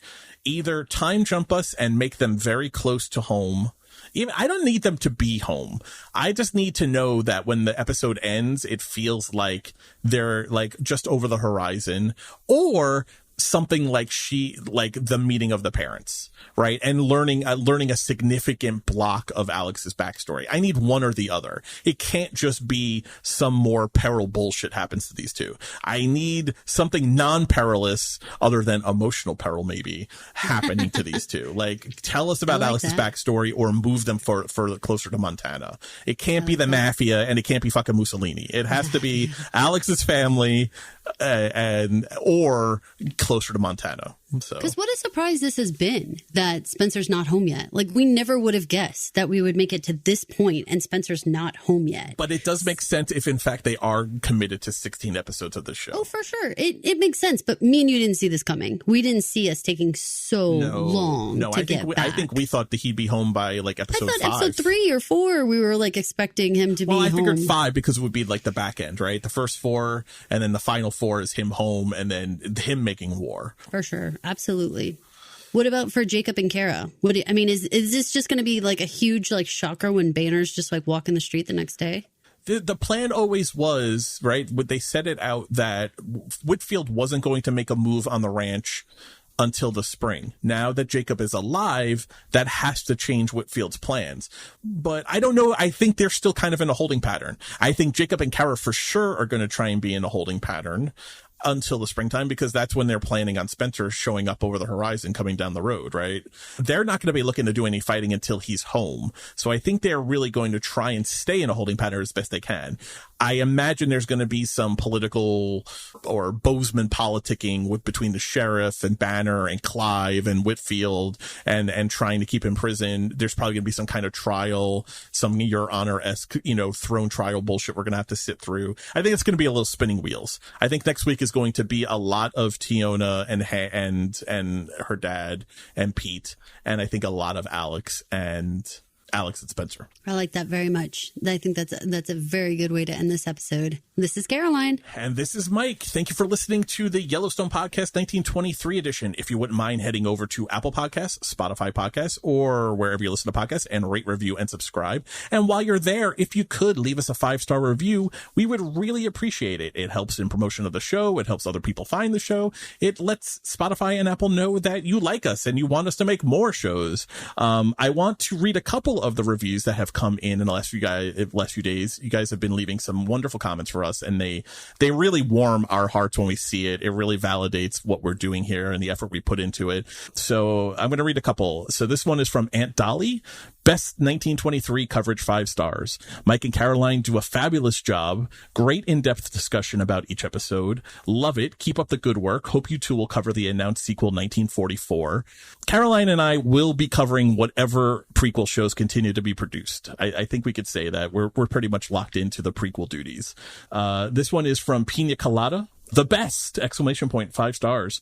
New listener. I'm a podcast junkie, and this is top notch. Awesome. Thank you. Last one I'm going to read. From this one, I'm going to read a couple more in the finale episode. This one is from Fran358. Love this podcast. I love this podcast, and the 2 hosts on this show are amazing. Thank you, Fran. I love that. Yeah, just a few of the. I love a podcast junkie also from Pina Colada coming in, because I'm also a podcast junkie. So it warms my heart from one fan to another. We're really happy you guys are enjoying our coverage. It's important to us. We put a lot of effort into this. Mike puts a ton of research into everything and putting together our outline. So thank you guys so very much for listening. I hope you have some arancini di riso Sicilian rice balls while you listen to this, and know that I'm jealous. They're so fucking good. Get some marinara sauce. Madonna mia. I'm going. I gotta go fucking eat. I gotta go make some sauce. I'm gonna go make some food too. I know. Thanks so much for listening. Thank you for listening. This has been an original Pod Clubhouse production. Pod Clubhouse is a podcast network dedicated to encouraging collaboration among podcasters and friends to bring a fresh voice and diverse perspective on a wide array of content. Please visit and leave a comment for us at podclubhouse.com. Rate, review, and subscribe to our podcast feeds on Apple Podcasts. Follow us on Twitter, Instagram, and Facebook. You can find us at Pod Clubhouse. Our DMs are always open, and we'd love to hear from you.